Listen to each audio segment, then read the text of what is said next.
Kedevan, what exactly do these two different decisions mean for Donald Trump? We've been hearing a lot about his tax returns. Are these decisions a win or a defeat for the president?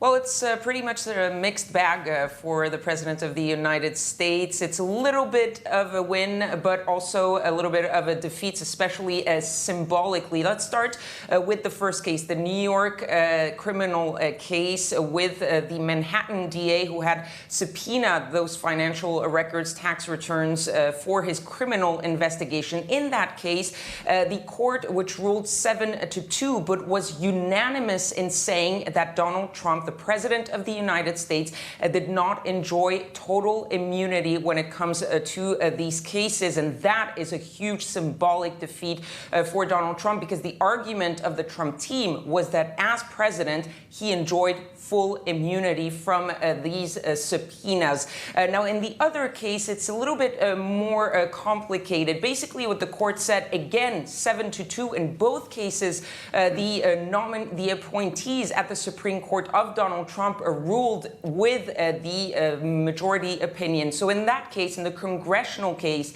where several House committees were asking the Donald Trump administration, the Trump administration, to give those financial returns in a congressional investigation, this time the court said that while it is possible in some cases that House committees can subpoena the President of the United States, there has to be a very careful scrutiny of the burdens that it puts on and the scope of these investigations before those subpoenas can be done and can be replied to by the White House. And they say that in this case, that did not happen. Donald Trump, however, was not happy at all.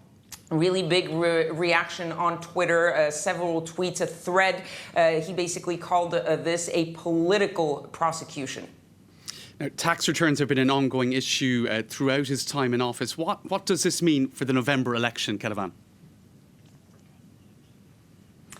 Well, this means that Donald Trump has actually won on one thing, which is timing, because this was really the idea behind those court proceedings, at least on Donald Trump's team's side, was to run the clock. And what the Supreme Court has decided in both cases is to send the matter back to lower courts. And that means we're going to have more proceedings in courts.